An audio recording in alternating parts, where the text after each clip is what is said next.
Hey guys, tonight we step gently into a forgotten corner of culinary history. You're not in your kitchen anymore. You're crouched on warm stone floors, the walls around you tiled with faded jade, the air thick with incense and a whisper of ginger. Clay pots bubble softly to your left. Copper tools clink against ceramic. A low fire murmurs somewhere beneath a steaming pot of broth you won't be eating. This, believe it or not, is a Ming Dynasty kitchen. And yes, you're here to study the lost utensils no one talks about. Your fingers trail over the smooth, worn surface of a bamboo chopping block. The scent of fermented bean paste curls around your nose, and a tiny metal spoon, strangely etched with dancing cranes, rests in your palm. You might think this is a cozy stroll through culinary anthropology, but brace yourself.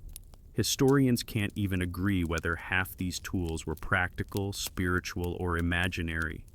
One wrong step and you're staring at a 1,000-year-old ladle that might have stirred royal porridge or holy elixirs. So, before you get comfortable, take a moment to like the video and subscribe, but only if you genuinely enjoy what I do here. And hey, tell me in the comments where you're listening from and what time it is where you are.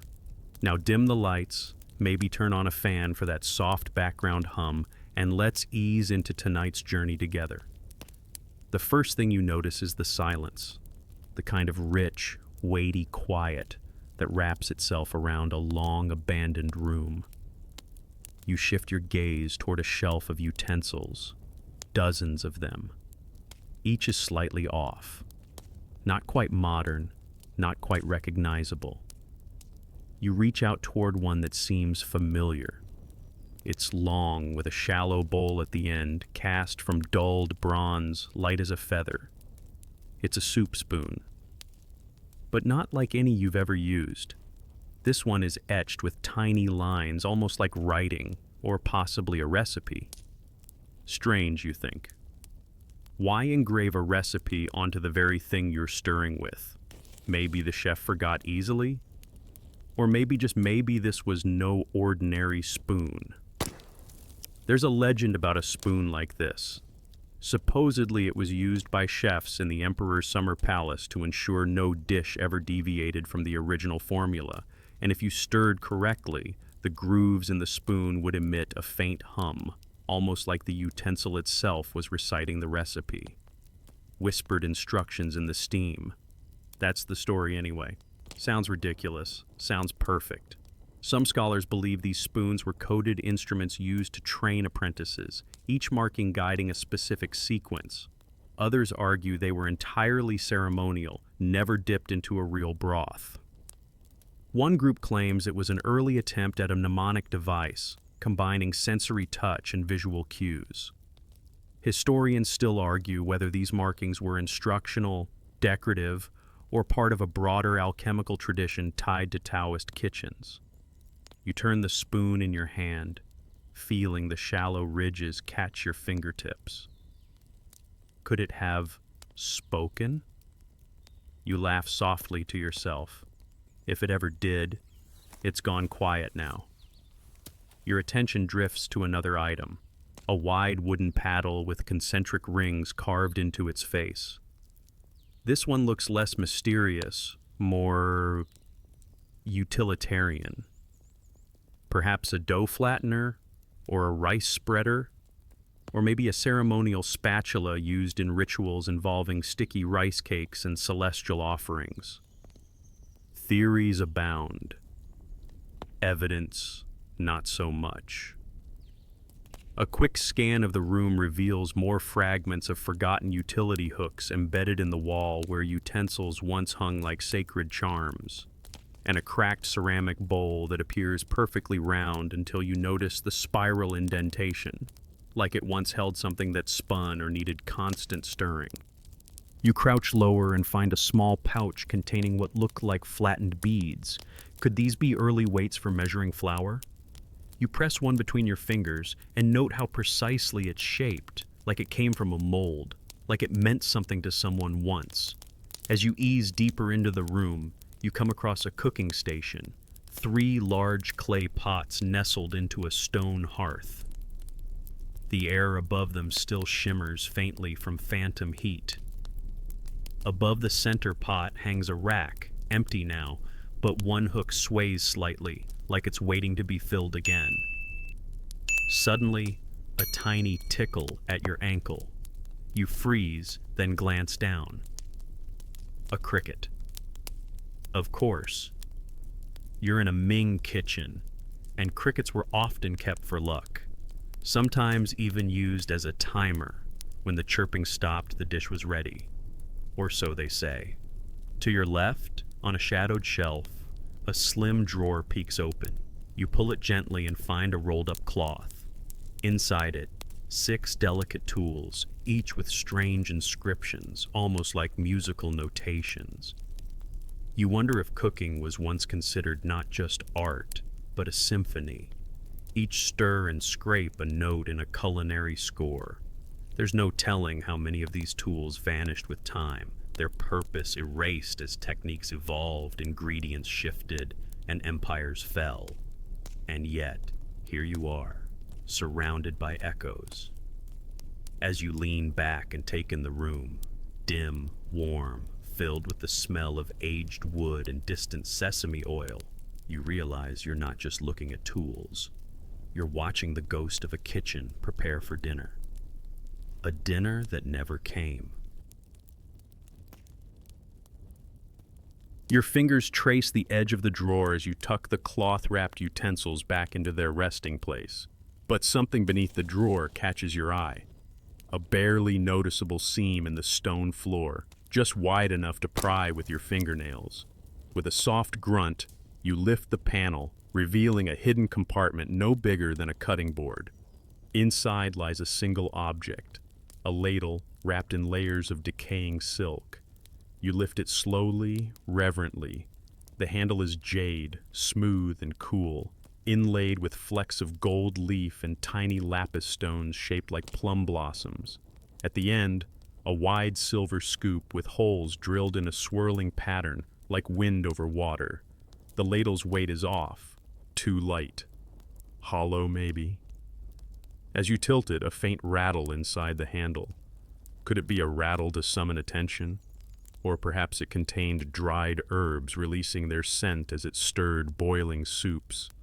You raise it to your nose. Yes, there it is. A whisper of ginseng and dried orange peel, ghosting through centuries. This wasn't just a tool, it was a statement. A ceremonial ladle, perhaps used in rituals before imperial banquets. Some believe such ladles were only used on auspicious days, stirring longevity broths or immortality stews, dishes meant not to fill the belly, but to please the heavens. Yet here's the twist. Certain fringe scholars argue that this type of ladle wasn't for food at all. According to scrolls unearthed near Hangzhou, similar tools were used by kitchen shamans to stir the air, redistributing qi before cooking. Wild, right? But the belief was that negative energy could curdle broth or sour tea, so before the stove was lit, the head cook would circle the room, ladle in hand, waving it like a priest's censer. You pause, picturing it. A barefoot chef in silk robes moving clockwise around a hearth, trailing invisible waves of ginseng-tinged air. It sounds ridiculous. It sounds wonderful. You tuck the ladle back into its compartment and rise to your feet, brushing centuries of dust from your knees. Now, behind you, a tall cabinet, nearly reaching the ceiling, looms like a forgotten sentry. Its wood is darkened with age, streaked with soot, and smells of sesame oil. You slide it open to reveal rows upon rows of small drawers. Each is labeled with a faded character. Some for herbs, some for spices. Some, strangely, for things like summer wind and grieving plum. You slide open one labeled tiger's breath, half expecting it to be empty. But inside rests a small claw-shaped whisk carved from ivory. Its prongs are so fine they tremble at your breath. Was this used for frothing tea, whipping eggs, or perhaps, as one academic paper suggested, for preparing a rare dessert called cloud syrup, a now extinct delicacy believed to mimic the texture of morning mist. Here, the line between culinary and poetic blurs. And you suspect that was always the point. Ming chefs weren't just cooks. They were storytellers, illusionists, and alchemists. Every dish had a mood. Every tool had a tale. You move to a low shelf and spot what looks like a mortar and pestle, except it's not.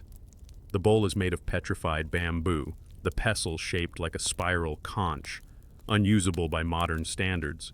But in ancient texts, it's noted that chefs sometimes prepared ceremonial dusts, powdered lotus root or charred plum skin, to be sprinkled sparingly onto mooncakes and royal rice balls, not for flavor, but for harmony, color, meaning. Historians still argue whether these dusts served any nutritional purpose or were merely symbolic, sacred ingredients measured in whispers rather than grams.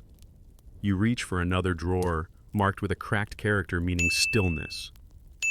Inside, a needle-thin skewer of obsidian, nearly invisible in the low light, too sharp for food, too long for carving. You frown. One possibility. This was an ice tester, used to judge the thickness of stored river ice for summer desserts. Another theory? A tool for puncturing lotus seed paste dumplings to release steam in ornate floral patterns. And another more speculative theory from a certain eccentric professor: acupuncture for ducks. Supposedly, ducks destined for the emperor were pricked in precise places to calm their energy before roasting. No one knows if it worked, but at least one roast duck scroll from 1572 shows an identical tool in the margins. You chuckle softly. Culinary acupuncture, why not? Shifting your weight, you move toward the hearth again. Nestled in its ash is a triangular slab of stone, like a primitive pizza stone. You flip it over. One side is smooth. The other is dotted with indentations like thumbprints. These were likely used for making singing pancakes. Thin sheets of batter poured onto the stone, which emitted high-pitched chirps as the cakes cooked, signaling readiness. The effect? Musical food, edible instruments. In one preserved court diary, a eunuch describes the emperor laughing as his pancakes sang to him during a banquet.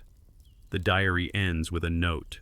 He said, "The melody of my breakfast pleases me."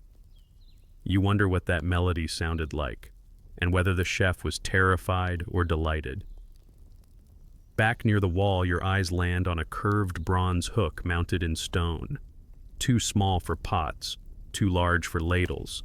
Some say this was where the wind gong hung, a paper-thin disc struck with a reed paddle before meals began. A signal for silence, a ritual moment when steam, breath, and anticipation merged into a kind of sacred hush. You close your eyes for a moment.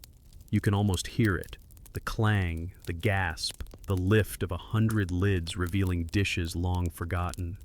You are not alone here, not really. These tools speak, they hum, they whisper, they tell stories in clicks and cracks and faint metallic echoes. And if you're quiet enough, still enough, you might hear them again. You take a careful step back, away from the hearth, and something shifts beneath your foot. The floor groans softly, a loose stone again, but this time not hollow underneath. No, this one slides. You press your palm flat against it and push, revealing a narrow chute descending into darkness. A cold breeze spills out, and with it, a scent you can't quite place. Smoke, spices, and something sweet. Against better judgment, you ease down into the shaft, feet finding uncertain steps. The walls narrow and then widen again, opening into a small subterranean chamber with shelves carved directly into the stone. You blink, letting your eyes adjust to the gloom, and then you see them. Rows of strange glass domes, some clouded, others still clear, each enclosing a single item. The first is a spoon, simple, unadorned, but warped at an odd angle. almost like it was designed to scoop from the side, not from above. You hold it in your hand, and the shape makes more sense. It fits neatly into the crook of your palm, curving around your wrist, perfect for one-handed use. Could this have belonged to a chef with an injury? Or maybe it was a tool for pouring sauces down delicate channels carved into ceremonial dishes. Historians still debate the function of these offset spoons. Some suggest they were purely utilitarian. Others argue they were crafted for a specific palace kitchen where the serving bowls were unusually deep. A fringe theory claims they were used in moonlit banquets, designed to minimize wrist movement, keeping candle shadows steady on the wall. Not exactly OSHA compliance, but charming nonetheless.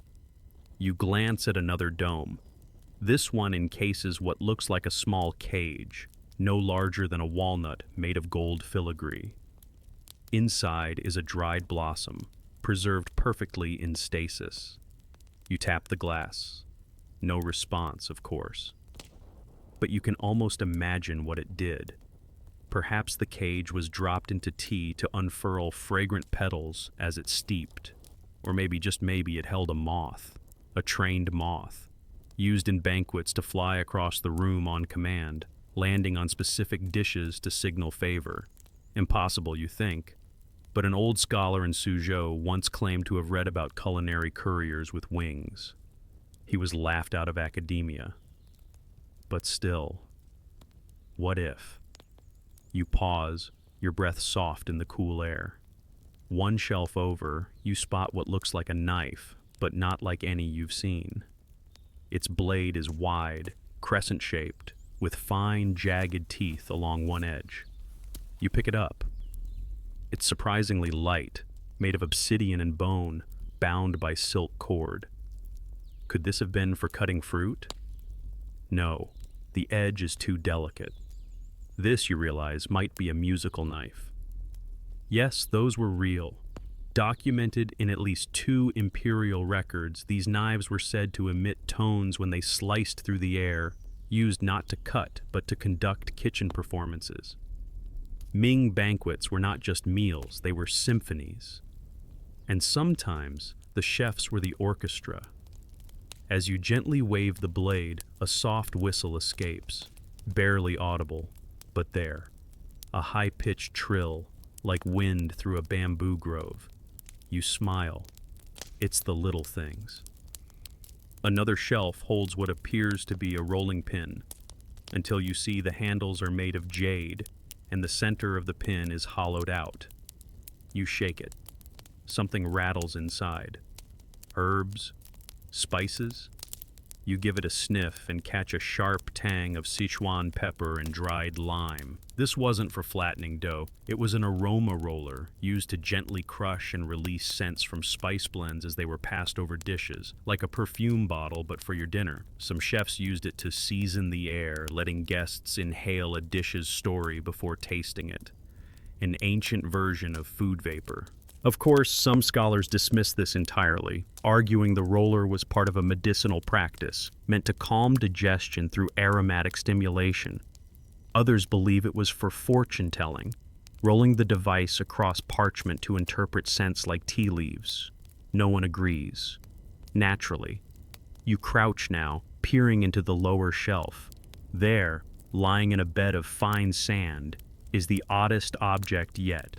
A bowl with 3 legs, but upside down. And inside its upturned dome, a mirror. Not glass, polished bronze, hazy with age. You tilt it, and for a moment you see yourself, but not quite. This mirror bowl, if the old records are right, was used in dessert crafting. A chef would pour molten sugar atop its surface and let it cool, taking on the warped reflection of the bronze. It created candied dream faces, meant to reflect the soul of the diner. Creepy? Absolutely. Popular? Only among nobility and poets with too much time.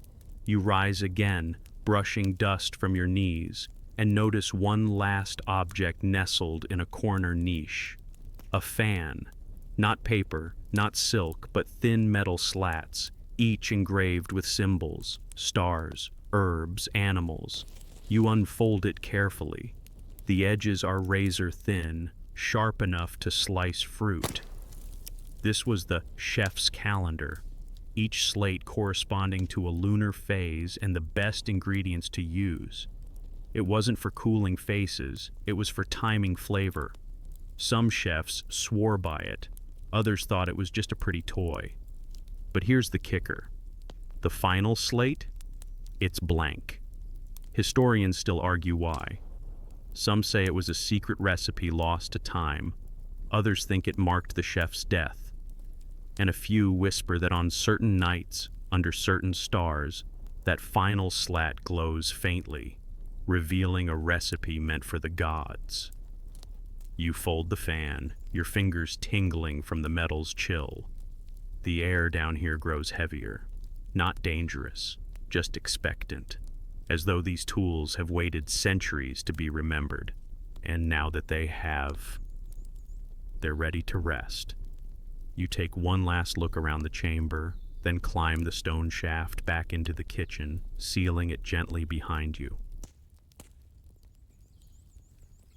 You pull the stone slab back into place, and with a muted thud, the hidden chamber vanishes, as though it had never existed.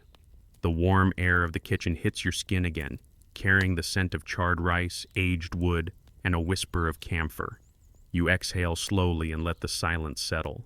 Your gaze drifts upward now to the wooden rafters above the hearth, blackened by centuries of smoke and heat. And there, tucked in the beams, you notice something peculiar. Dozens of tightly wound bundles wrapped in silk, suspended like sleeping bats. Some sway gently with the draft. You reach up and carefully untie one. It's heavier than it looks. You place it on a nearby table and begin to unravel the layers of embroidered cloth, dragons stitched in gold thread, clouds curling at their feet. At the center lies a scroll, not a recipe, not quite. It's a diagram, a series of circular tools, some gear-like, others shaped like moons and petals, drawn with notes in an elegant looping script.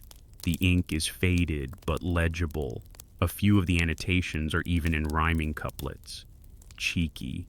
You like this chef already. You trace your fingers along the diagrams. One shows a rotating dessert tray with a heat source below, an early attempt at keeping sweet buns warm without hardening. Another feature that looks like a flavor compass, designed to help a chef balance sweetness, bitterness, salt, and spice by sliding weights into different quadrants of a dish's formula. Historians have always puzzled over these devices. Were they built or just imagined? Some archaeologists claim to have found fragments that resemble the sweet bun heater buried beneath a palace ruin in Nanjing. Others argue the concept was entirely metaphorical, tools meant to represent the harmony of taste rather than to function mechanically. But that's the charm of the Ming culinary mind. It didn't separate food from poetry or engineering from indulgence. If a dessert could be inspired by the turning of the moon, why not make the mold moon-shaped? If a chef could feel the bitterness of exile in a winter radish, why not press that emotion into jelly? You open a second bundle. This one's different. No diagrams. Just a row of shallow clay molds nestled in velvet-lined pockets. Each mold has a different design. A fish, a plum blossom, a small child holding a kite. You lift one gently. It's ice cold to the touch, though no frost is present. Could it be made of some rare mineral, or maybe it holds onto the memory of cold? That'd be useful for serving chilled dishes without melting them in the summer heat. There are stories you recall of chefs who could present cold dishes in the heat of July without a single bead of sweat on the plate. They claimed it was a technique, but rumors persisted of molds imbued with mountain chi, energy gathered from high peaks and sealed into stone. Of course, that sounds like something a magician would say right before being sued for food poisoning. Still, some records hint at a network of cold kitchens across the empire, cellar-like structures insulated with bamboo charcoal and lined with crushed jade dust to maintain chill. Some fringe scholars argue these molds were crafted in those kitchens, designed to absorb the cool of the earth and retain it for hours. You press your palm to the fish mold. Still cold. Still strange.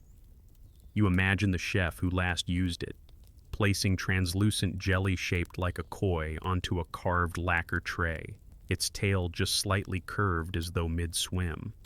Maybe it was for an empress who missed her garden pond. Maybe it was just art. Ming chefs rarely explained themselves, and when they did, it was in verse. You find a scrap of paper tucked between the molds. It reads, "To shape a wish, first chill the heart, then pour the sweet and dare not start, until the moon has touched the sill and silence wraps the window sill." Cryptic, poetic, slightly haunting. Sounds about right. You continue inspecting the bundles. One reveals an object like a miniature bellows, but instead of pumping air, it seems to disperse mist. A dessert humidifier? Possibly. The Ming were notorious for their obsession with texture, getting the right chew, the precise snap, the softest melt. Humidity was a friend and an enemy. Perhaps this tool was used to breathe softness back into dried cakes. Or, as one recipe hints, to reawaken lotus petals suspended in syrup. Modern chefs struggle with this still. Even with humidity-controlled kitchens, few can replicate the velvety softness of Ming-era almond paste.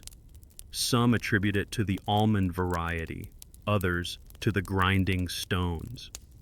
But a few eccentric food historians are convinced it was tools like these, the mist makers, that made the difference.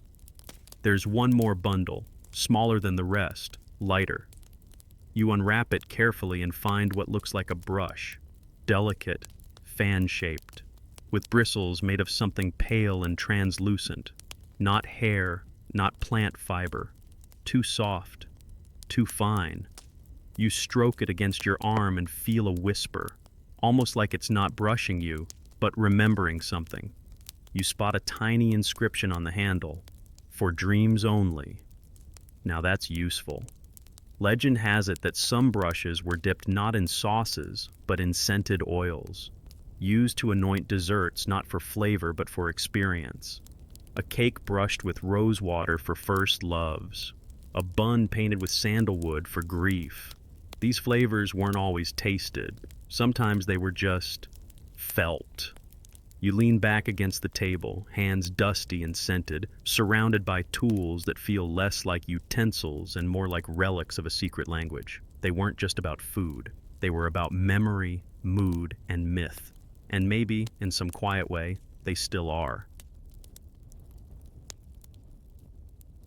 You take one last lingering glance at the dream brush and set it gently beside the silk bundle it came in. The kitchen is still around you, silent, layered in shadows and flickers of memory. But now, your curiosity tugs toward the tall stack of weathered wooden drawers across the room. They're uneven in size, like a puzzle made to confuse intruders, or delight an insomniac historian, which conveniently you are. You approach them slowly, each step echoing off the smooth stone floor.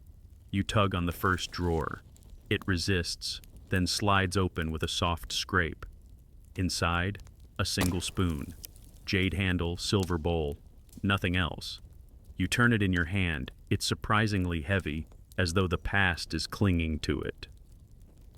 There's a faint carving near the base, a blooming osmanthus flower.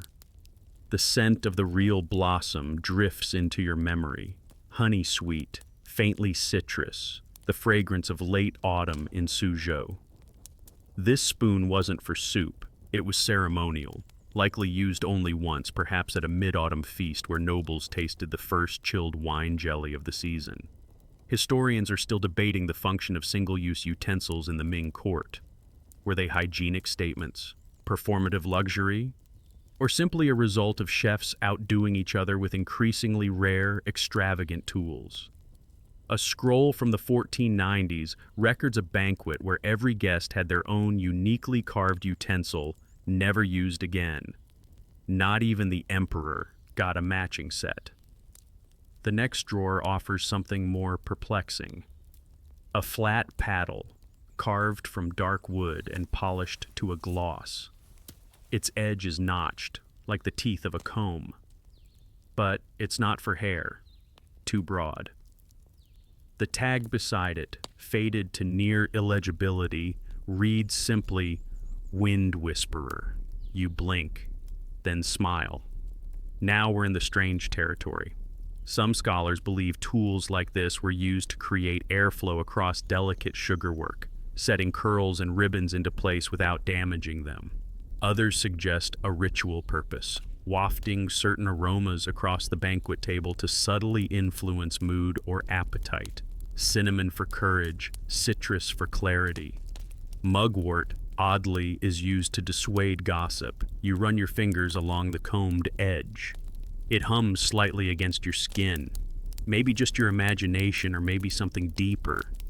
Either way, the sensation is oddly soothing. The third drawer sticks. You wrestle with it a bit before it finally gives way, and inside, you find nothing. At first. But as the drawer opens fully, a small sliver of parchment flutters out and lands at your feet. You bend down and read the words hastily inked across its surface. They took the ladle and left the moon. I kept the weight of every spoon. You frown, intrigued, a riddle, a lament, or perhaps an inventory gone poetic. It reminds you of the story of Chef Lee, an eccentric culinary artist said to have created a moon ladle so perfectly rounded that it reflected the full moon like still water. Supposedly, during a palace siege, the ladle was stolen, mistaken for treasure. The rest of the kitchen was left untouched. Some say Lee buried the rest of his utensils in mourning. Others believe he never existed at all. Still, somewhere in the archives of the Forbidden City, there's a broken porcelain bowl labeled Ladle's Bride. It's cracked in half. Romantic, possibly, or just the product of a very dramatic chef with too much free time. You move on to the next set of drawers. This time, 3 open at once, left ajar by someone before you perhaps, or maybe they never fully closed. Inside each is a piece of what looks like a puzzle. Carved wooden shapes with interlocking ends, marked with characters for salt, wind, and joy. You try fitting them together. They don't quite align. Yet when you press them side by side, they form the outline of a dish, round, shallow, with 4 petal-like protrusions. A plate, a mold, a serving tray designed to move. You remember reading about kinetic serving vessels from the late Ming, dishes that rotated, elevated, or opened to reveal second courses. One particularly famed dessert tray was said to bloom upon lifting its lid, unfolding like a lotus to reveal layers of treats. Some called it the 5-petal plate of joy, and yes, you're now holding 3 of those petals. Where are the other 2? Perhaps buried under floor tiles. Perhaps still sealed behind some emperor's tomb wall. Or maybe, just maybe, someone's keeping them safe for a moonless night when dessert will once again matter more than war. The last drawer you open contains something entirely unexpected. A folded square of red silk holding a tiny ceramic bell. You shake it gently, no sound. You shake it harder. Still nothing. It's silent, but somehow reverent. A faded tag says, "Echo bell, rings only for memory." You raise an eyebrow. That's either poetic nonsense or brilliant design. Whispers in old cookbooks claim these bells were used during morning meals, those rare occasions when the royal table was set for someone who had passed. The bell didn't ring with motion, but supposedly with emotion. Some claimed it sounded only when diners truly remembered the departed. Others argued it was just a trick of heat and moisture expansion. Either way, the story gives you chills. You tuck the bell gently back into its silk nest. Let it sleep. By now, the air in the kitchen feels different. thicker, calmer, as though the ghosts of chefs past have drawn in close, watching, perhaps even approving. You wonder if they missed their tools, or if they're still cooking somewhere, perfecting dishes in the realm beyond dreams. Your hands feel a little colder now. Maybe it's the stone. Maybe it's the memory. You close the last drawer softly. There's nothing left to find here for now, but you have a growing suspicion that this kitchen isn't finished with you yet. You step back from the drawers, the echo bell's silence still humming quietly in your chest. The kitchen doesn't creak or whisper, but something about it feels patient, like a story that's been waiting centuries for someone to listen. Your eyes drift to a long, narrow alcove along the wall. Set into it, half hidden behind an embroidered screen, is a table. No, not quite a table. An elongated slab of polished marble resting on intricately carved wooden legs. It looks less like something to eat on and more like something to experiment with. And if history has taught you anything, it's this. In imperial kitchens, eating and experimenting were the same thing. You move closer, trailing your fingers along the cool surface. There are faint rings in the stone, like the ghostly outlines of bowls long since vanished. Tiny cuts and burns mark its edge. This slab saw action. You crouch down, noticing a small drawer hidden beneath. Inside, you find something startling, a folded scroll and a copper tuning fork. Now, you weren't expecting music. You strike the fork lightly against the marble. A soft hum vibrates through the stone, strange, resonant, oddly pleasant. The scroll explains it in elaborate calligraphy, most of which you only half translate, but the gist is clear. This was the flavor table. Legend holds that elite Ming chefs once used subtle sound frequencies to enhance the tasting experience, resonating plates or tuning cutlery to match the molecular structure of certain ingredients. It sounds ridiculous. It sounds amazing. And it's exactly the kind of thing a chef with too much royal funding and not enough oversight would try. Historians still argue whether these stories reflect real practice or just romantic myth. But one record, dated 1572, mentions the dessert bell that made one weep with the memory of plums. So, there's that. You set the fork down, oddly reluctant to part with it. It feels like a tuning fork for time itself. Behind the flavor table sits a row of shallow wooden boxes. You slide one out carefully. Inside is what looks like powder. Several powders, actually, each sealed in delicate parchment sachets. There's saffron orange, charcoal black, jade green. You sniff them cautiously. One smells like smoke and citrus. Another is floral with a hint of vinegar. A third reminds you of roasted barley and camphor, culinary incense, dry rubs, or the original flavor dusts for plating presentation. You recall a theory floated in a lesser-known paper on Ming gastronomy that powdered spices were sometimes used not just for taste but to tell stories. Sprinkled in patterns atop rice or jelly, they could depict animals, mythological scenes, even miniature maps. Each guest at the table got a different tale. It's art you eat. And it probably took 3 apprentices just to apply a single dragon scale. You sift gently through the sachets and find a packet wrapped in thicker paper, written on it in sharp brushstrokes, for snow peaches only. That stops you. Snow peaches were a delicacy even back then. Rare, pale, and fragrant, they were chilled in underground ice pits lined with straw and saltpeter, another ancient refrigeration hack the Persians would have appreciated. This powder, then, wasn't just seasoning, it was chemistry, meant to react with the fruit's moisture, changing its color or taste. Maybe it turned bitter, or smoky, or fizzed in your mouth like culinary pop rocks.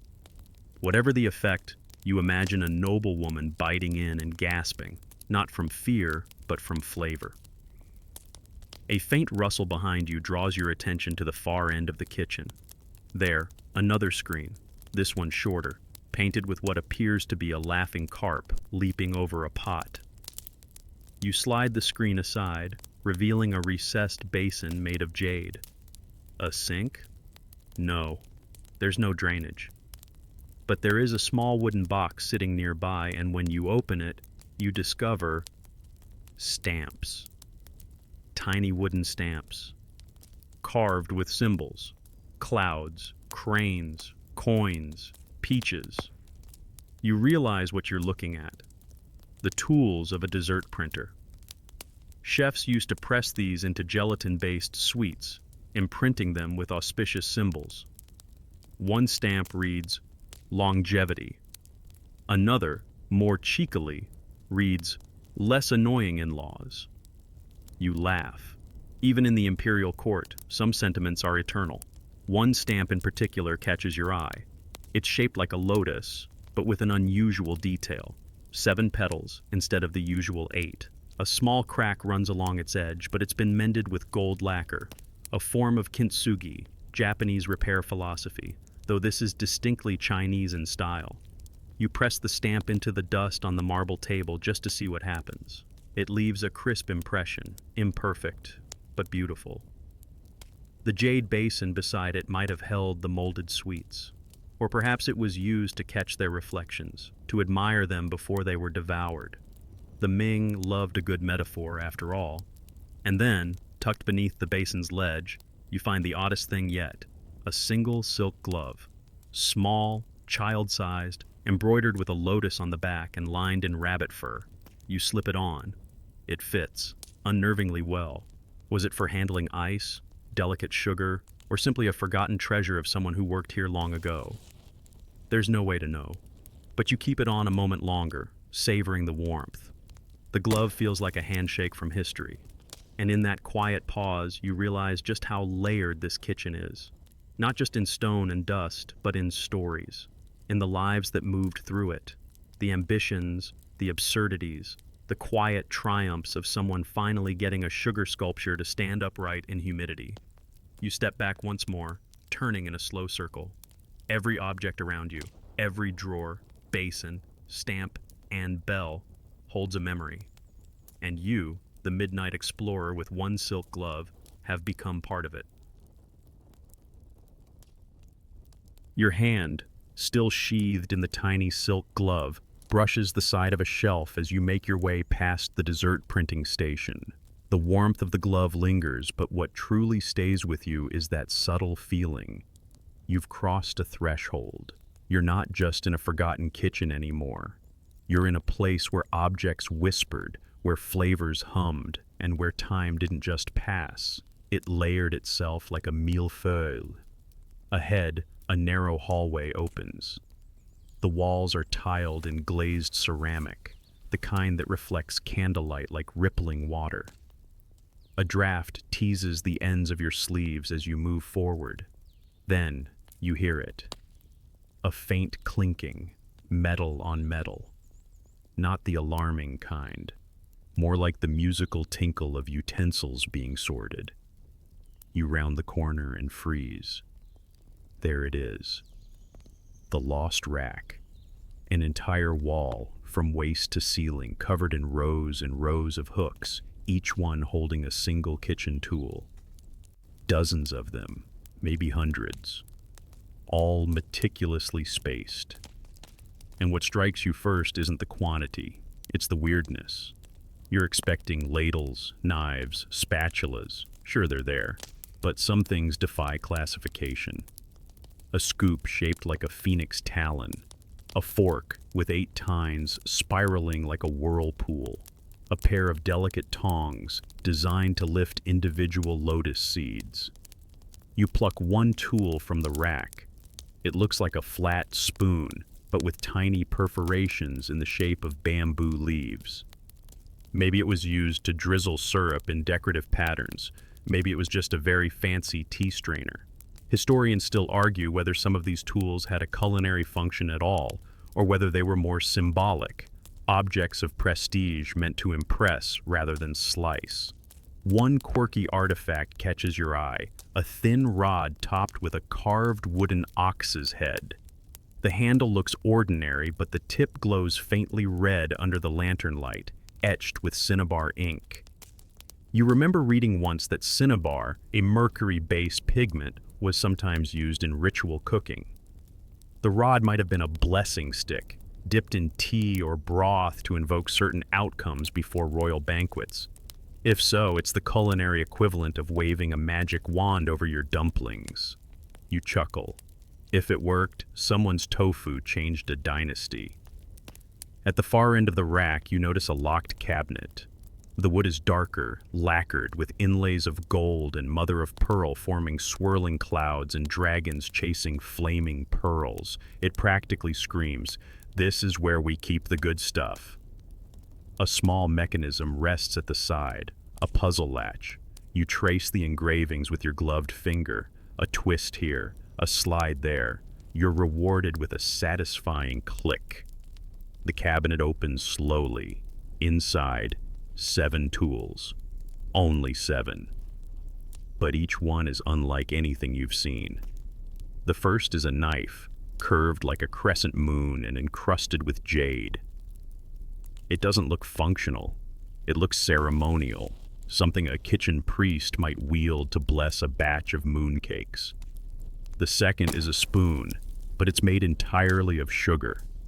Hardened and lacquered, perhaps, or a preserved piece used for a single legendary dish and then sealed away forever. Another object appears to be a rolling pin, but it's carved with characters so fine, so intricate, that it must have printed poetry directly onto pastry. You imagine it now, a flaky shell of lotus paste tarts crumbling in the mouth as verse dissolves on the tongue. There's also a whisk made not of bamboo, but of silver thread, delicate, impractical, gorgeous. Maybe it was used for tea ceremonies.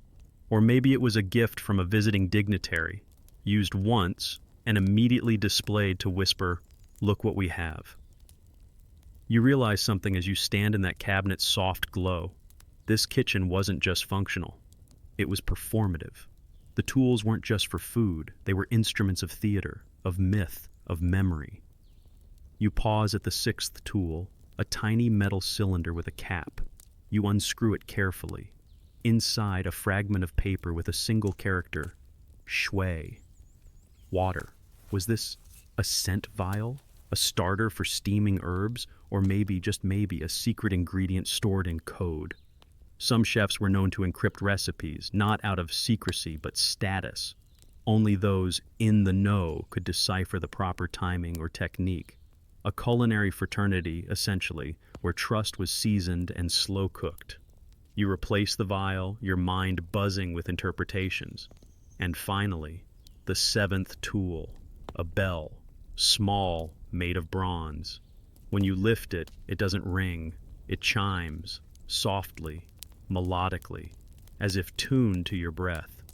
And suddenly, you remember. Some ancient texts described ritual meals that began and ended with specific bell tones, not as a timer, but as a palate reset. The sound itself prepared the mind for new flavors. You ring it again. It hums in your palm. The cabinet closes with a sigh. You're reluctant to walk away, but there's more. Always more. A door tucked behind the utensil wall creaks open to reveal a pantry, but not just any pantry. A spice vault. The air here is dense, aromatic, spiced with mystery. Shelves line the room, each holding rows of ceramic jars sealed with wax and silk threads. You untie one and sniff. Star anise. Another fermented bean paste still potent. Another, what you swear is dried chrysanthemum soaked in plum wine. One jar, larger than the rest, holds an oddity. Dried ants. Black, glistening, preserved. A label reads, "Iron enhanced, boil only in milk broth." You blink, then nod. That tracks. Traditional Chinese medicine often crossed into cuisine. Food wasn't just sustenance, it was strategy. You pocket that detail like a trivia gem, and as you turn to leave, you notice an inscription carved into the pantry's frame, faded but readable. It reads, "The tools are not the hands, but they remember them." You exhale slowly. That line alone could put you to sleep, but you're not done yet. You step back into the main hall, senses sharpened. Around you, the kitchen feels alive again, not bustling, but breathing. And you've become fluent in its language. You keep walking, your steps now slower, more deliberate, as if your feet know what your mind is just realizing. The deeper you go, the older this kitchen gets. The floors transition from neatly laid tiles to uneven flagstones, some so worn they've dipped slightly under centuries of footsteps. It's not just time you're walking through, it's memory, compacted and layered like sediment. The hall opens into what seems, at first, like an empty chamber, but your eyes adjust, and you see them. Faint outlines in the dust, circles, squares, arcs, repeating patterns like a giant diagram etched into the stone. You're standing in what scholars have speculated might be the ancient culinary calendar chamber. Yes, that's a real thing, sort of. See, in the Ming Dynasty, high-level imperial kitchens didn't just cook. They operated on a rigid, seasonal schedule tied to astronomy, agriculture, and ritual. Each dish had its season. Each day, its forbidden pairings. Certain flavors were avoided on full moons. Others are reserved for eclipses or solstices. Historians still argue whether this chamber was used to plan those meals or if it functioned more as a training tool, like a cosmic blackboard for apprentice chefs. You kneel beside one of the carved circles. It's filled with small indentations. Maybe markers once sat here. Stones, coins, tokens representing ingredients, or moods, or phases of digestion for all you know. The ancients had theories about everything, including which direction you should chew in to avoid bad dreams. Spoiler, always clockwise. In one corner of the room sits a weathered scroll rack. Several parchment fragments remain, but they're faded beyond legibility. Still, one fragment catches the light just enough to reveal a tiny drawing. It's a dumpling. But not just any dumpling. It's labeled with 4 characters: wind, earth, joy, and mourning. You squint. That's not a recipe. That's a poem or a code. Possibly both. The ancient Chinese didn't separate food from philosophy. They saw cooking as an extension of nature's storytelling. This dumpling, weirdly enough, might have been designed to elicit multiple emotional states, like an edible sonnet. You chuckle. Imagine going to a restaurant today and ordering 6 grief pot stickers and a side of nostalgia. There's a staircase hidden behind a curtain, barely more than a ripple in the stone. You follow it downward. The temperature drops. The walls become rougher, less finished. The lantern in your hand flickers. The silence deepens. You wonder for the first time if you're truly alone. At the bottom, a chamber unlike any before. Round, low-ceilinged. And in the center, an enormous bronze vessel. It's part cauldron, part altar, easily 6 feet across. You step closer, peer inside. Ashes, cold, gray, and fine as powdered silk. This was no cooking pot. It was ceremonial. Maybe it held the remnants of offerings, food made not to be eaten but to be burned, a kind of spiritual compost. The Ming court often offered meals to ancestors, spirits, and mythical figures, and not just during holidays. Daily offerings were made for harmony, for protection, for luck in battle, and yes, for good digestion. You spot something buried in the ash, a sliver of scorched parchment still curled from flame. You fish it out carefully. The ink is faint, but the symbol is unmistakable. A fish with wings. You pause. It clicks. You're in the phantom recipe room. That's what a few eccentric historians dubbed it, though no official name exists. The room was rumored to house experiments, recipes meant not for the mouth, but for the imagination. Dishes are described so vividly that they triggered taste through words alone. One scroll, supposedly now lost, described a dish of cloud-seared whale tongue wrapped in the breath of snow leopards. Not real, but meant to evoke a sensation, a memory, like dreaming of a flavor that never existed. The winged fish? Probably one of those concepts, a metaphor on a menu, a challenge to the chefs. You smile. Some things never change. Humans have always loved food they can't afford, can't pronounce, or can't even prove exists. You circle the room. Symbols line the walls, each etched into bronze plates like ancient sticky notes. Some are recipe fragments, others mantras. Flavor is the bridge to the unseen. A dish forgotten is a soul unspoken. One plate bears a list of ingredients, all crossed out. At the bottom, one word remains, untouched. Rain. Your head tilts. Rain? Is it a poetic metaphor for texture? A reminder to steam rather than boil? Or was it literal? Some Ming texts mention collecting sky water, early morning dew or rainfall during specific moon phases, believed to hold qi or spiritual energy. Maybe rain wasn't just an ingredient. Maybe it was the ingredient. You trace the symbol with your gloved finger, cold to the touch, comforting somehow. As you turn to leave, you hear it again, that soft bell chime, not from your pocket, from behind you. But when you spin, the room is empty, just you, and the ghost of recipes never made. You walk slowly up the stairs. The calendar chamber waits, its diagram still glowing faintly in your memory. You feel wiser now, not because you understand everything, but because you know how much remains unsolved. That's the secret to history. You never finish it. You just keep cooking. The lantern light sways as you ascend a narrow stone corridor, its walls now glazed with a sheen of condensation. Your breath makes clouds in the air. A whisper of wind trails behind you like it's following, curious, not hostile. The scent of minerals sharpens, and there's a strange, clean metallic tang in the air.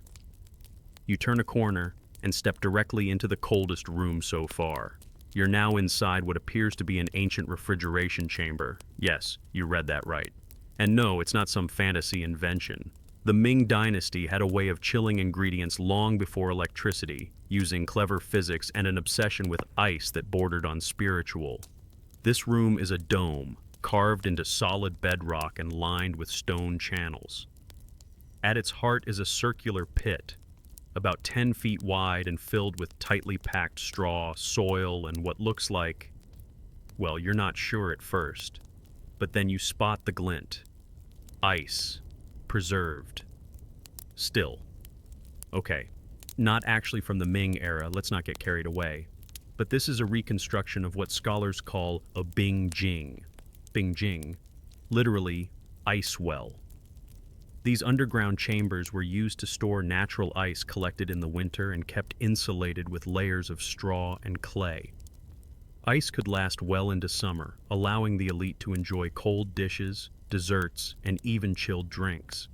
Historians still argue whether these chambers were used in every imperial kitchen, or only in larger palatial estates. But one scroll discovered near Hangzhou described sweet bean pastries served atop moon-cooled plates. Sounds poetic, and possibly dental suicide. There's a stone shelf built into the wall. On it sits a series of small ceramic bowls, each sealed with wax. You crack one open.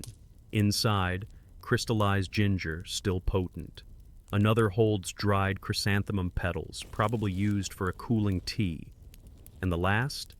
A sliver of something translucent. You hold it up to the lantern. It's not sugar. It's ice candy. Rock sugar melted and rehardened into delicate ribbons. A luxury item, reserved for the emperor's summer banquets. The process required constant cooling and shaping, often performed only at night under the supervision of high-ranking confectioners. There's a legend about one of them, a chef so skilled at shaping sugar that he once crafted a lifelike lotus flower, complete with tiny bees, entirely out of chilled syrup. It supposedly melted the moment the Empress touched it. No pressure.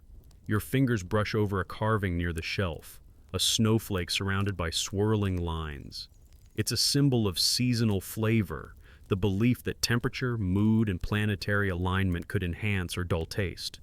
Certain foods were said to awaken under cold conditions, like fermented plums that tasted sweet only when near freezing. You pull your cloak tighter. The cold is seeping into your bones now, but it's not unpleasant. More like the kind of cold that clears your head, wakes you up, makes you notice things, and you do. On the far wall, there's a small doorway, barely 3 feet high. You crouch and crawl inside. This new room feels different. The air is warmer, almost humid. Shelves line the walls, and on them, hundreds of small cloth-wrapped bundles. Each was marked with an ink symbol. You untie one.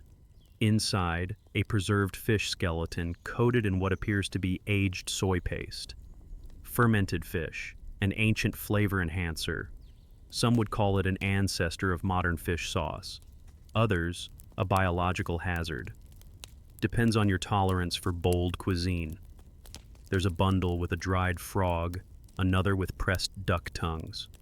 Some ingredients are unidentifiable. You don't ask too many questions. This room was likely a flavor archive, a pantry not just for cooking, but for experimentation. A place where failed combinations sat beside culinary masterpieces, because that's how they learned. Trial, error, regret, and maybe 1 or 2 kitchen fires. One document from the era describes a dish involving lotus seeds, crab innards, and snow-warmed pear slices. Historians believe it may have been the Ming Dynasty's version of a cold appetizer, or a prank. You spot a small scroll nailed to the doorframe. It reads, "A dish without danger is not a dish worth serving. Culinary bravado, ancient edition." And then you see it. A small stone basin in the corner, under a copper spout. Dripping slowly, steadily. You crouch and catch a drop on your finger. The water is icy cold and flavored, subtly, sweet and earthy. It dawns on you. This basin is the end point of the ice well. As the ice melts, it filters through herbs or minerals placed inside hidden channels. What comes out isn't just water, it's a drink, a flavor ritual, maybe even a medicinal tonic. You take a sip, it tastes like winter. Not just the cold, but the silence, the stillness, the bite of air against your lungs, and the way everything seems to echo louder when the world is frozen. You stand, wiping your hands. There's a sense now that you've entered a kitchen not just of recipes, but of seasons, of emotion, of elemental forces playing sous chef. You look back at the bundles, the ice, the melting spout. Nothing in this place was thrown together. Every flavor had a journey, just like you. You shuffle back through the low door and into the ice chamber, a little slower now, your knees mildly complaining about the crouch. As you emerge, your eyes catch something you missed before. A narrow wooden ladder, climbing up into darkness through a vented shaft in the ceiling. You hesitate, lantern in hand, and then begin your ascent, the wood creaking softly with each step. The temperature rises as you go. At the top, you push open a trapdoor and emerge into a space that feels wildly different from the cold, quiet chambers below. It's warm. It smells of toasted grains, and there's the faintest hum in the air, like a drumbeat muffled under layers of time. You're now in the roasting room. The walls are brick, blackened by centuries of smoke. Iron hooks hang from crossbeams.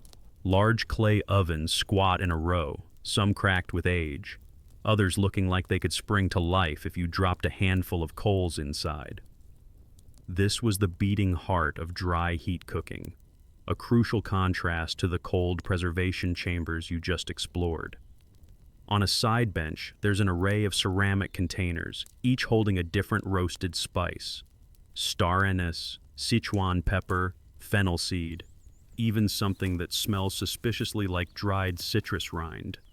You pinch a bit between your fingers, crushing it lightly. The aroma explodes. There's nothing boring about ancient kitchens when your nose is this involved. Historians still argue whether the Ming Dynasty's spice blends were standardized or wildly personal. One school claims palace chefs followed strict imperial taste codes. Another insists that kitchen alchemists were constantly innovating, sometimes with glorious, sometimes with disastrous results. Your sneezes agree with the second theory. You walk past a roasting pit covered in fine ash. Etched into the stone beside it are faint tally marks, perhaps tracking cooking time or failed experiments. There's also what appears to be a sketch of a chicken, with a crown on its head. You chuckle. Even imperial chefs had time to doodle. In a corner of the room, you spot an odd contraption, a hand-cranked spit set into a large domed oven.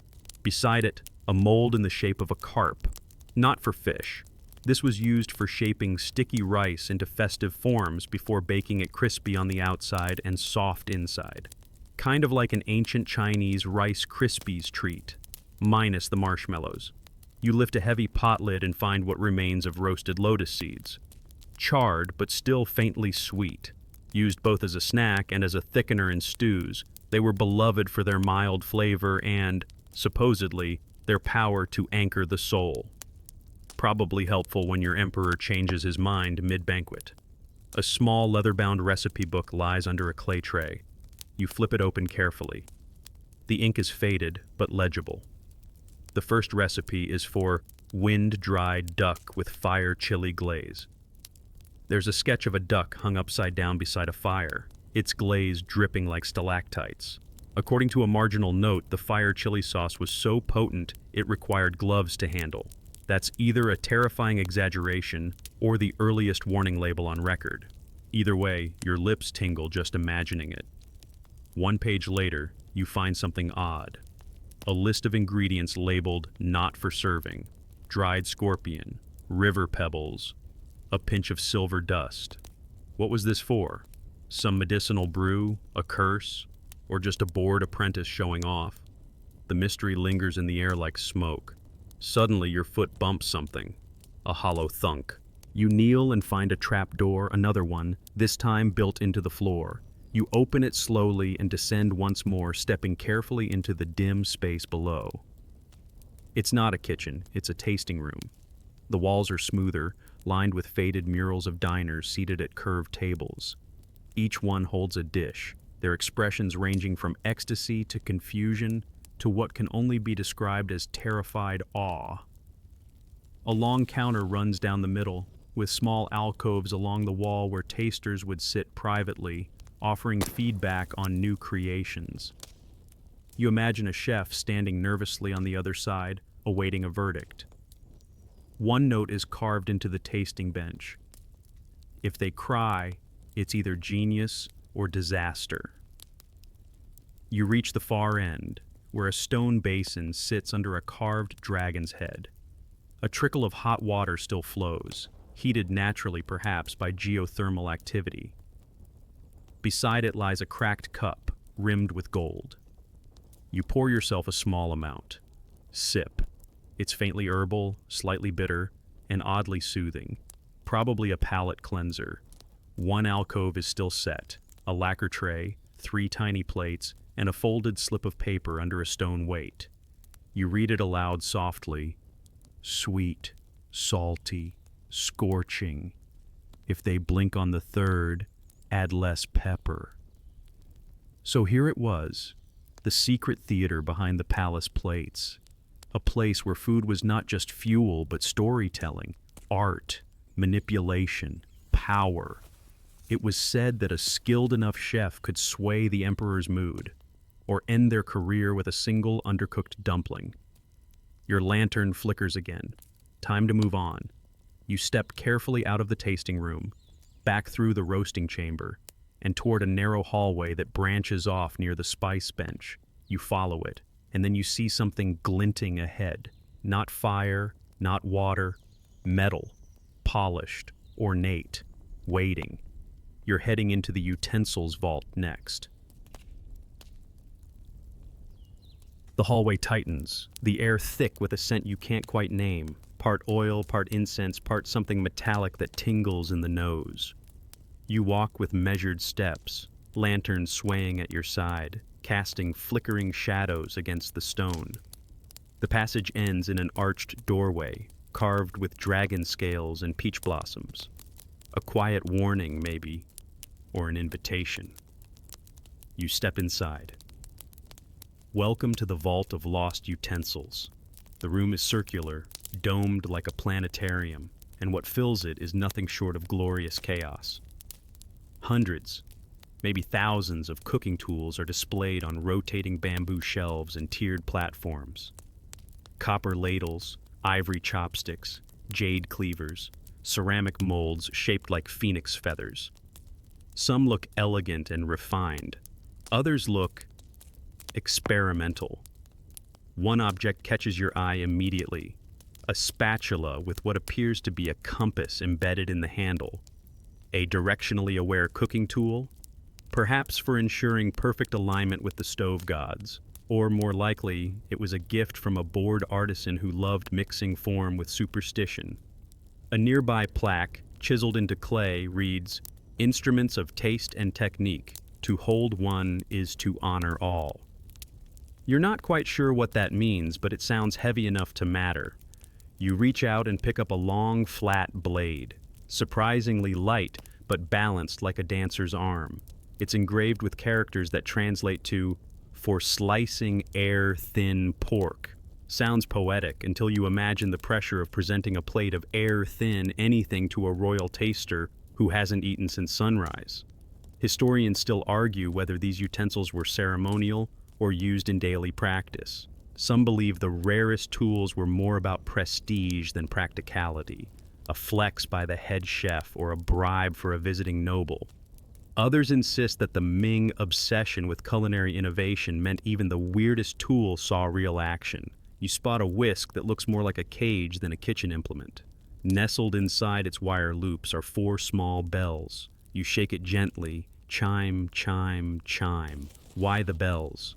Maybe to signal readiness, maybe to ward off kitchen spirits, or maybe, just maybe, because it made the cook laugh. And honestly, that's enough. Next is a set of measuring spoons made of polished shell, each etched with a line of verse. The largest one reads, "1 pinch for memory." The smallest, 1 grain for forgiveness. You suddenly feel like you've stumbled into a cooking-themed therapy session. There's a long wooden tube, capped with bone, with a note nearby, "Used for stealth seasoning." You raise an eyebrow. Stealth seasoning? What kind of espionage-level cooking was going on here? You imagine a rival chef sneaking a tube of 5-spice into someone else's pot just before judgment time. Bold, risky, delicious. A low cabinet off to one side catches your attention. Its drawers are labeled not by type, but by mood. One reads, "Rainy Days." Another, "Midnight Feasts." You pull open Broken Hearts. Inside, a soup ladle carved like a teardrop, a steamer shaped like a cocoon, and a tasting spoon made of rosewood that's been worn smooth from repeated use. There's a recipe card tucked inside that simply says, "Warm, not too salty. It's enough to make you sit down." You do, cross-legged in the center of the vault. Around you, history isn't shouting, it's whispering. Each tool has a story, each crack is a memory, and here you are, a lone wanderer, eavesdropping on the conversations of lost kitchens. There's something inherently human about all this. These tools weren't made for battle or ceremony or conquest. They were made for food, for comfort, for surprise, for that pause before the first bite when the world feels soft and forgiving. Maybe that's why they're still here. You rise and move to the far side of the room where one final object stands under glass. Unlike the others, it's surrounded by silence, as though the air itself respects its age. It's a ladle carved entirely from clear quartz. The handle spirals like a dragon's tail, and the bowl is so finely polished it catches and reflects your lantern's light in a dozen tiny rainbows. According to legend, this ladle was used only once, to serve the final course of a banquet that marked the end of a war. The dish? Lotus porridge, sweetened with mountain honey. The story goes that when the emperor took his first spoonful, he wept, not for the taste, but because he knew peace never lasted long. You lean closer, forehead almost touching the glass. For a moment, it almost feels like the utensil is watching you back. The lantern sputters and the room dims. You're not done yet. There's a door just past the quartz display, small, almost hidden behind a tapestry showing a phoenix rising from a clay stove. You push it open and step through. Immediately the smell changes again, earthy, fermented, with a tang of something pungent and briny. You're entering the fermentation chambers next. The real magic of any kitchen, ancient or modern, starts here. The door creaks behind you and shuts with a dull click. You pause, the silence dense, a breath held for centuries. Then, there it is again, that smell. Fermentation has a personality all its own. It's bold, it doesn't apologize. It says, "I've been here longer than you, and I'm not done yet." You step into the chamber. Low lit and narrow, the room stretches farther than expected. Clay vats line both sides like sentinels. Each is sealed with wax or rope, labeled with faded brush strokes. The temperature drops noticeably, and the floor underfoot is damp, faintly sticky, as though it's been weeping secret recipes. You crouch beside the nearest vessel. Its lid is cracked open slightly, just enough for scent to escape like gossip. You lean in. Soy. No, not just soy. This is Zhangyu, a dark, aged soy sauce brewed with black beans and thyme, the kind that stains your tongue and lingers for hours. Historians still argue whether Ming soy fermentations used regional spring water for flavor or simply because wells were too far from the kitchen. Either way, the result was liquid umami and possibly an accidental aphrodisiac. That part's still up for debate. Further down the hall, there's a shallow tub of fermenting cabbage, red and white threads mingling like dancers. Ming records hint at a proto-kimchi cross-pollinated by trade with Korean envoys. Tangy, spicy, deliberately rotten, a taste that survived dynasties. You imagine a court official sneaking bites between scroll readings, lips tinged red, breath sharp enough to cut through boredom. Next, you find a row of ceramic jars shaped like plump peaches. These are pickling jars, salted plums, lotus root, garlic soaked in rice wine. One jar has a crack that's been repaired with gold lacquer, the Japanese art of kintsugi, a reminder that broken things, when honored, become more beautiful. You touch the seam, and it's warm. The walls here are lined with etchings, not words, but symbols. Steam rising from bowls, fire curling under pots, clouds raining into jars. A culinary language lost to time. Some believe this pictographic code was used by Ming kitchen apprentices who weren't yet permitted to read imperial script. Others say it's the first example of kitchen graffiti. You find a stack of tablets tucked behind a barrel of vinegar so sharp it makes your eyes sting. The tablets are made of thin fired clay and stamped with days of the lunar cycle. Meal plans, taste logs. One reads, 6th day, sour good. Another, 13th, two alive. You don't dwell on what two alive might have meant. Midway through the room, a wooden bench stands beside a low stone pit. At its center, a barrel wrapped in woven hemp and warm to the touch. You place your hand against it, and it hums, ever so slightly. Inside is dobenjang, a fermented bean paste made with chili, broad beans, and fermented soy. Known as the soul of Sichuan, it's fiery, funky, and eternal. The Ming likely used it for everything from stews to punishments. Kidding. Mostly. There's a legend that one jar, buried beneath this very kitchen, contained a fermented sauce so potent it made a concubine faint. The emperor declared it dangerously delicious and banned it from future banquets. Naturally, the recipe was passed around like forbidden poetry. You stumble across a tiny alcove with a pair of shelves labeled Children's Curios. Here, the fermentations were mild, soft, and sweet. Preserved kumquats, jujube jelly, rice pudding tinged with osmanthus, snacks for palace youths, or comfort food for homesick servants. One jar bears a tiny handprint pressed into the wax. Your chest tightens. Then something odd. A jar marked not with a name, but a single character. Wang. To forget. Inside, fermented lily bulbs, aged over decades, said to erase sorrow if eaten on the first snow. Some claim it worked.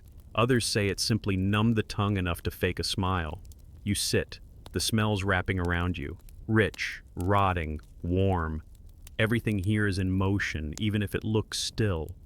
Fermentation is transformation by surrender, a letting go, a trust fall with bacteria. It's beautiful. You rise and approach the chamber's rear wall. There's a door here, half height, shaped like a crescent moon. Above it, in brushstrokes, flavors sleep here. You crouch and push the door open. On the other side, darkness. Cool, still, expectant. You crawl through. The next chamber is vast and hollow. Sound is swallowed the moment it's made. Your lantern flickers and catches on rows of stacked baskets. Bamboo steamers, hundreds of them, reaching into the gloom like tears of forgotten dreams. You're in the dim sum vault, but not the kind with carts and menus. These were imperial delicacies, handmade at dawn, steamed by sunset, and consumed by moonlight. One-bite wonders, gone before their secrets could be told. And tonight, you're going to listen anyway. You step into the dim sum vault, where the air carries a soft, doughy sweetness, as if someone had just steamed 1,000 dumplings and vanished into vapor. The scent lingers like a memory, warm and ghost-like. You glance around. The bamboo baskets tower in spiraling stacks, each one nested like a secret. Somewhere above, you hear a soft creak, the stretching groan of age-old wicker. Nothing falls. You carry on. The baskets are labeled, subtly, with delicate calligraphy, ink faded to whispers. Some bear the names of long-forgotten chefs. Others only offer vague descriptions. Moonlight pillow, lotus sigh, 1,000 hopes. You open one. Inside, a delicate rice flour dumpling, now hardened by centuries but still clinging to its ghost shape. Translucent skin, a trace of pink where shrimp once lay. You lift it gently, half expecting it to sigh. Dim sum in the Ming Dynasty wasn't just food. It was poetry served warm. You imagine a concubine selecting just one piece, each movement choreographed. One bite for sweetness, one for memory, one for forgetting. These bites were a quiet rebellion in a world where women weren't allowed to speak freely, but they could choose their dumpling. You open another basket. This one holds a half-moon bun stuffed with pickled radish and pork belly.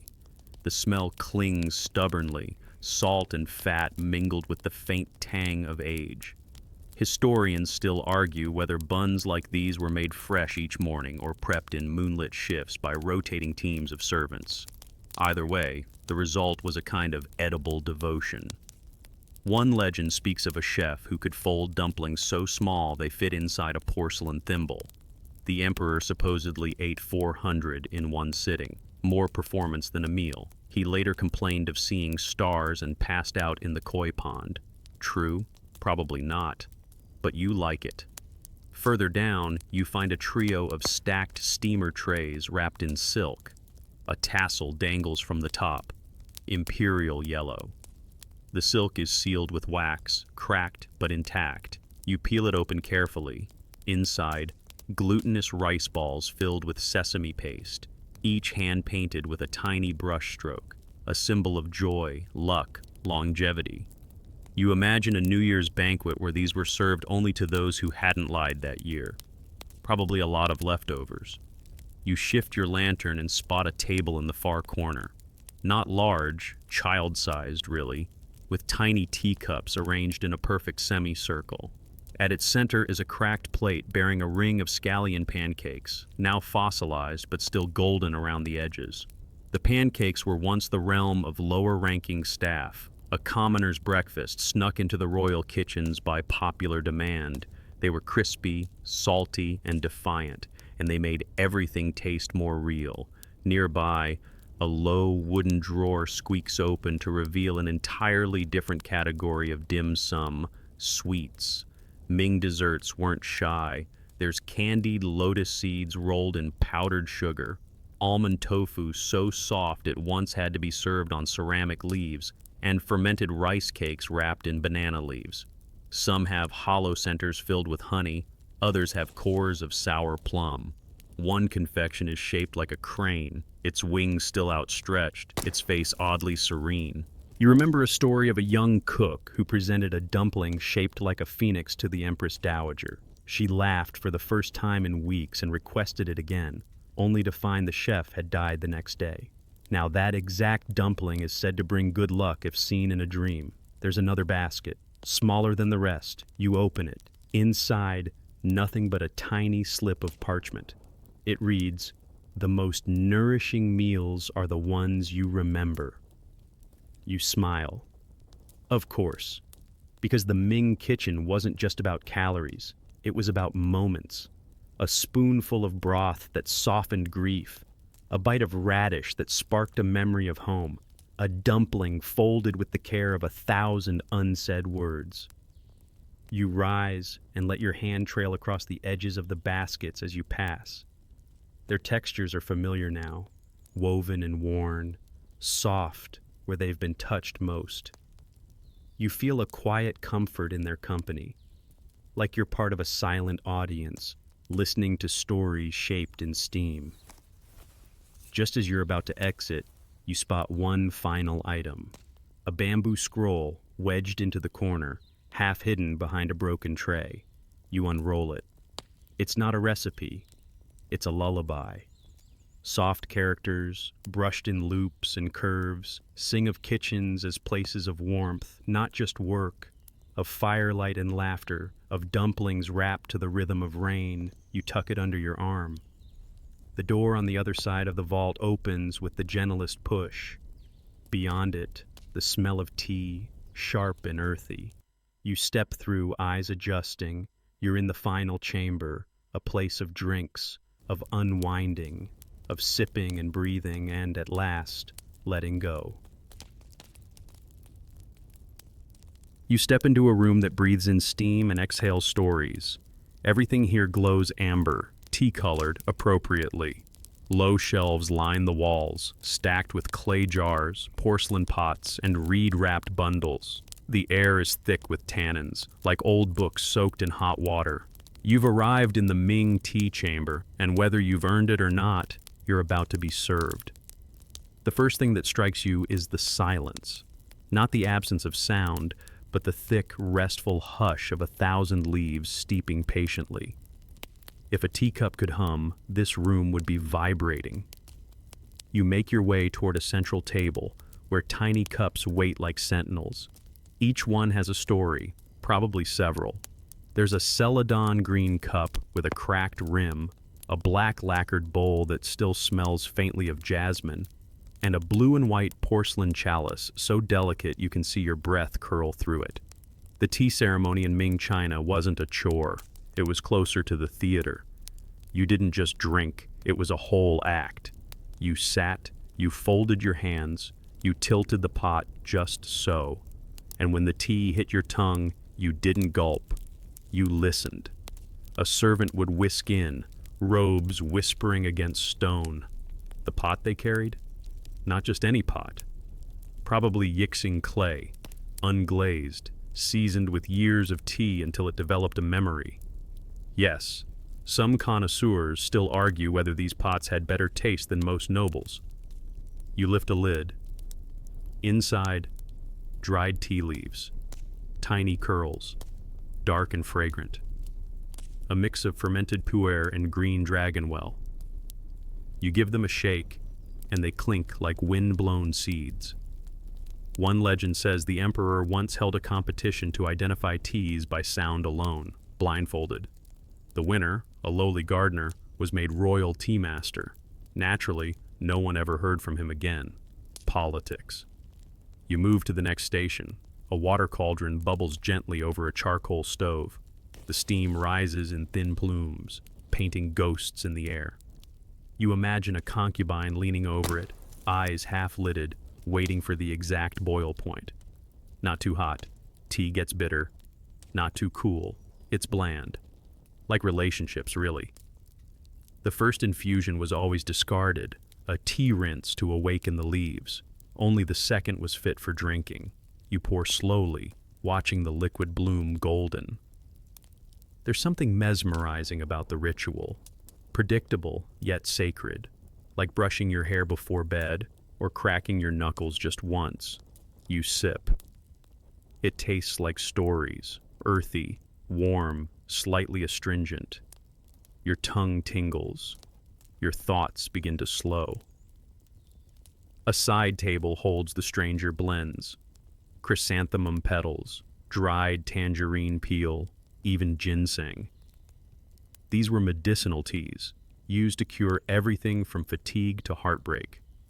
One physician supposedly created a blend so calming it could silence crying infants from the next province. Historians still debate whether it was herbs or just a really strong placebo. You sniff a pot labeled Thunder Calm. It smells like damp forest and old citrus. Next to it, a small clay figurine of a sleeping cat. Someone placed it there centuries ago. No one moved it. You smile. Behind you, scrolls line the wall. Tea poems. Soft brushstrokes on rice paper folded in fans. They read like whispered thoughts. The leaf is nothing until it floats. Brew the bitterness first, then the rest will taste like peace. Even silence has a flavor when shared with tea. You trail your fingers along the edge of a bench, then sit. The floor beneath you radiates warmth. Somewhere nearby, water drips steadily, an intentional rhythm, like a heartbeat in a room of stillness. You let your eyes close briefly, but there's one more thing to see. At the far end of the room, hidden behind a curtain of sheer silk, sits a single cup, elevated, lit from beneath like a museum exhibit. The last cup, it's called, always placed for an absent guest, sometimes the emperor, sometimes an ancestor, sometimes just someone who never returned. You approach quietly. The cup is empty, but warm. A superstition lingers in the air. If you touch it, you must speak aloud the name of someone you miss, a friend, a mentor, someone long gone or never fully here. You hesitate. Then you whisper. The silence receives your offering like silk receiving ink. Effortlessly, irrevocably. You turn back. The tea chamber is unchanged, but your pulse feels slower now. The room was heavier with memory. This isn't just tea, it's time in a cup. And time, like leaves, must steep before it gives you anything good. With one final sip, you rise and make your way to the last archway. Beyond it lies the Ming Palace courtyard. Not the showy one, the quiet one, where the night always falls gently and the past never quite disappears. You step quietly into the last courtyard. It's dim here, not dark exactly, but wrapped in that particular shade of blue that only shows up in dreams an hour before dawn moments. The sky hangs low, like it's eavesdropping. A single lantern flickers in a corner, its flame swaying like it, too, is getting sleepy. This courtyard is for breathing out. Flat stones line the ground, softened by time and generations of slippered footsteps. In the center stands a gnarled plum tree, its branches etched like calligraphy against the night sky. There's a small stone bench beside it, probably cold, probably waiting for you. You sit, and everything exhales. This was where the Ming Dynasty came to reflect. Not the dynasty as a whole, that'd be crowded, but the people in it. The officials who had to memorize thousands of Confucian verses. The eunuchs who carried secrets bigger than palaces. The poets who drank themselves into insight. And yes, even the cooks, who worried more about fish sauce proportions than tax reform. You lean back, noticing how the walls here don't crowd you. They frame the space, sure, but leave plenty of air for thinking. Maybe that was the idea. The emperor's architects weren't just building grandeur. They were carving out quiet. Somewhere above, a nightbird calls. You don't know the species, and it doesn't matter. It's just another voice in this old conversation. You spot a basin beside the tree. Stone. Shallow. Filled with still water. Not for washing. No. This is a reflection pool. You glance into it and see your face swimming just beneath the surface, blurred by moonlight. In the Ming era, scholars would come here to consult their other self. A poetic way of saying, stare until the answer shows up, or until you fall asleep and pretend it did. And now, a final oddity, a row of garden tiles leading away from the bench curving behind a bamboo screen. You follow, barefoot now because it feels appropriate. The stones are warm, almost as if they remember the footsteps of emperors past. At the end of the path, tucked under a weeping willow, is a table. On it sit three things: a lacquered box, a blank scroll, and a brush. You know what this is. The ritual of unfinished endings, a tradition said to bring clarity through incompletion. You dip the brush in phantom ink, there's no actual well, and begin to move it across the scroll, drawing shapes only your heart recognizes. It's nonsense, probably, but calming. Historians still debate whether the Ming truly believed in open closure, or if this was just a fancy way of excusing procrastination. You smile. Some things never change. You set the brush down gently. Behind you, the breeze picks up. Bamboo rustles like distant applause. Maybe you did well. Maybe the palace agrees. You glance up at the moon. It's smaller now. Or maybe you've just grown larger from all this remembering. Whatever the case, you rise slowly. The journey's done, at least for tonight. The utensils, the chambers, the ghosts, they're all tucking themselves away now, folding into the corners of your thoughts, making room for dreams. You step back onto the main path, your feet whispering goodbye to the warm stones. And then you pause. Because you feel it, the gentle tug of sleep, wrapping its fingers around your thoughts. Not urgent, just patient, like history itself. And that, dear listener, is where we end. Almost. Now let's wind this down together. You're lying there, maybe eyes closed already, maybe not. But you're breathing slower, your shoulders are softer. That weight between your temples, it's not gone, but it's paused. Picture that Ming courtyard one last time. The lantern flickers softly. The plum blossoms drift like paper confetti. Somewhere, someone pours tea for an ancestor who's finally come home. The wind no longer whispers. It hums. You feel safe, wrapped in silk and memory. Maybe you don't remember every utensil, every ghost, every bowl or scroll, but you remember the warmth, the stillness, the odd little joke about fish sauce. And really, that's what stories are for. The night deepens, time softens its edges. You float, not back into history, but forward, into rest.